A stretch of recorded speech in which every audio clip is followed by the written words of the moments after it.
just recorded about 2 minutes of this video and then realized that the camera was not recording, so... What is up, my lovely beans? Welcome back to another Sit Down Sunday, the day of the week where we take a break from talking about all the nerdy and geeky stuff that we love, and we have a more real conversation. Today, I wanted to talk about accountability. More specifically, holding people accountable. Because this topic is both really relevant and also really feeds into most sections of your life. It affects your personal life of holding yourself accountable or your friends accountable. It affects your work life because you have to be accountable, or if you're a boss, you have to hold your employees accountable. And it even, dare I say it, affects your political life of holding your elected officials accountable, whether you voted for them or not. It's interesting because in researching this a little bit for this video, I realized that often we now associate accountability or being accountable with being a negative thing, which is interesting because it's not. Most of the time, it's a pretty positive thing. Like if I'm trying to hold myself accountable to reading 2 books a month, that's a personal goal that if I achieve, I'm gonna feel really good about. That's a positive thing. If I'm holding my coworker to get that thing done while I'm doing this thing and we both get our things done, that's a positive thing. But for whatever reason, maybe it has to do with expectation, maybe we sometimes set our expectations unrealistically high, this has become a negative thing, and it really isn't, because it can help strengthen all the relationships in your life. Let's say, for example, that this is personal accountability. Let's say we're talking about a friend that keeps on canceling on you, so you've asked them to please give you more of a heads up or give you more of a concrete date. They say, yes, I totally understand, I'm gonna give you a more concrete time next time, I'm not going to cancel on you. Then that puts them accountable, and that's good accountability, because if they meet that expectation that they themselves have set up with you, then that's just gonna strengthen your relationship. That furthers your trust. But unfortunately, I think a lot of times out of kind of fear of how the other person's gonna react or how they're gonna now feel about you, we don't hold other people accountable, and that doesn't strengthen any sort of relationship. It only makes you internalize more. Having realistic, attainable expectations from another person or for yourself is a good thing. As long as you bring up that expectation to the other person or to yourself positively, you're almost never gonna get like some sort of super negative, ridiculous response. And at the end of the day, if that person is not being accountable, if they are not meeting the expectation that you guys have mutually figured out for one another,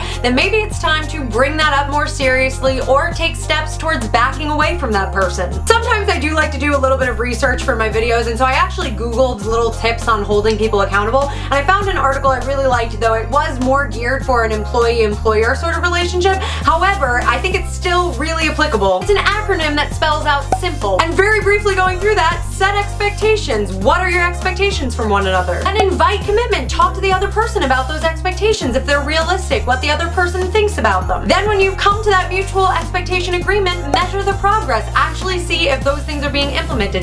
Is that person still canceling on you, or are they now showing up on time? Or if they do have to cancel, are they giving you a lot of notice? Based on that, then provide feedback. That could be a really positive thing. If they have stopped canceling on you, then you'd be like, hey, thank you for taking that into consideration and working on that. If they haven't, then maybe it's time to bring it up again. If that still hasn't changed, then maybe it is time to link it to the consequences, which in a more personal term is kind of, start to maybe back away from that friend, text a little bit less, figure out like what it is that's gonna either make them realize that they need to work on it or start backing away from it entirely. And then evaluate the effectiveness of that. If that person never changed their ways, then maybe it was time to go and that was never gonna work. And if it did work, then great, to talk it out in the future and actually hold more people accountable. I know that list sounds really technical and impersonal, but it's not. That is so easily implemented into your actual life. Now, I won't lie to you guys, and I'm not about to get super political on you, I promise, but this has been on my mind recently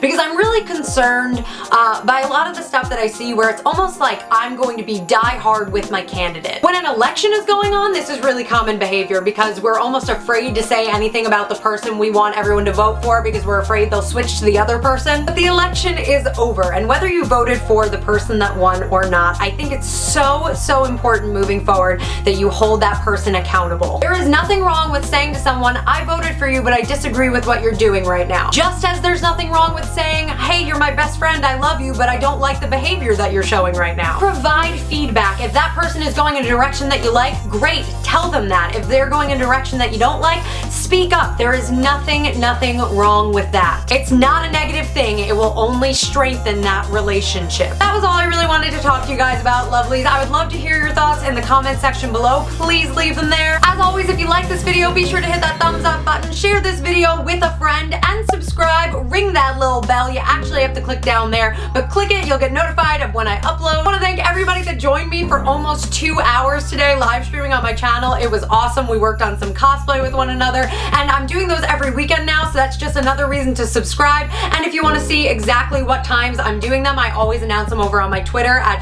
Kristen. It's every either Saturday or Sunday, depending on what works better with my schedule that weekend. And that's all I got for my spiel. I love you, lovely beans, and I will see you in my next video. Bye!